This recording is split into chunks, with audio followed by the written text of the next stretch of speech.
5 forensic cases that baffled the world. Forensic science is an important aspect in the criminal justice system. It provides scientifically based information from which a judicial action is based from. Fingerprints, DNA, or time of death are just some of the common methods. However, this science is far from being perfect. This video features mysterious forensic cases that baffled experts around the world. Number 5.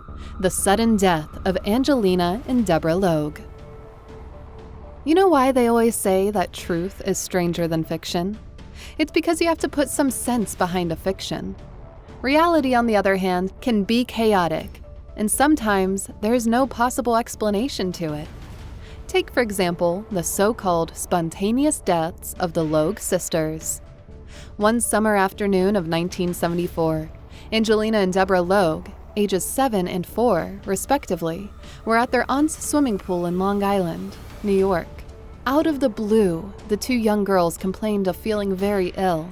The adults must have thought that they were tired after having spent a great deal of time frolicking in the waters. It wasn't that long before they realized the seriousness of the situation, when the two lapsed into a coma. We can only imagine the shock everyone felt when they found out that Angelina died that evening. The younger sibling remained in an unconscious state for more than a week before succumbing. No toxins or harmful substances whatsoever were identified. A battery of forensic examination was done to no avail. The case remains to be unsolved today. Number 4.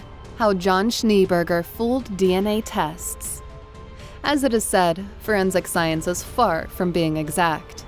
DNA testing, for instance, isn't exactly a flawless procedure that no one can make a fool of. As a matter of fact, a man named John Schneeberger used this to his advantage. A female patient complained about Schneeberger, a doctor in Saskatchewan, Canada, for drugging and raping her sometime in 1992. Repeated DNA tests were done to establish the victim's case against the physician. Much to everyone's disbelief, all the results failed to match the sperm sample found on the woman's underwear. Unsatisfied with the outcome, the patient employed a detective to obtain DNA samples from Schneeberger, aside from the one the suspect had provided. The new sample, which was extracted from the latter's car, turned out to be a match.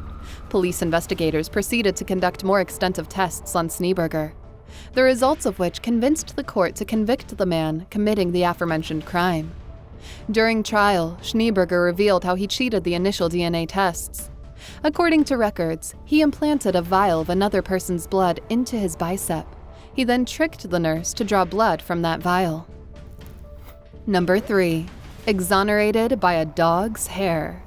This baffling case involved a 17-year-old, Sente Tribble, who was accused for the murder of a cab driver in Washington, D.C. in 1978.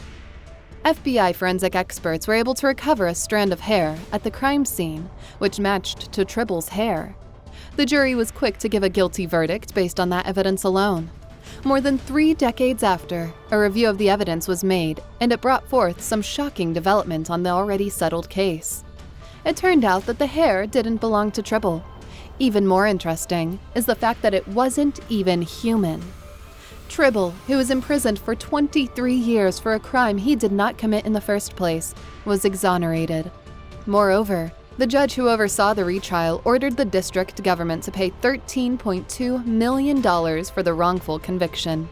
As to what led the FBI to believe that the hair belonged to Tribble, no one knows.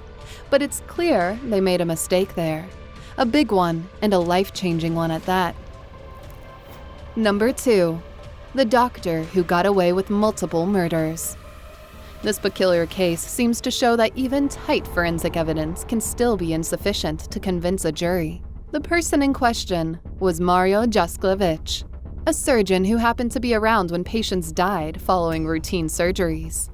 Known by the press as the Dr. X killings, this string of murders was thought to be caused by curare poisoning.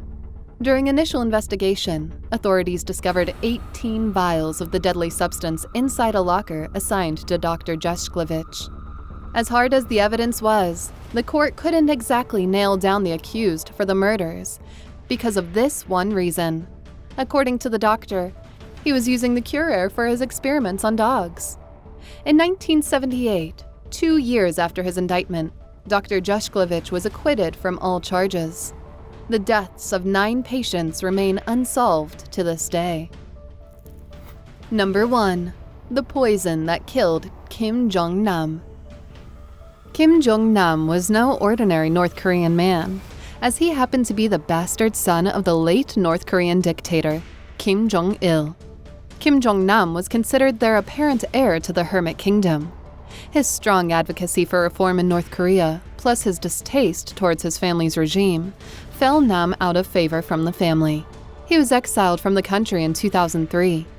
On February 13, 2017, Kim Jong-un's half-brother was assassinated in a Malaysian airport. CCTV footage revealed a woman rubbing something in the victim's face. The substance was believed to be highly toxic, and it almost immediately killed Nam on sight. The precise identity of the poison used remains elusive.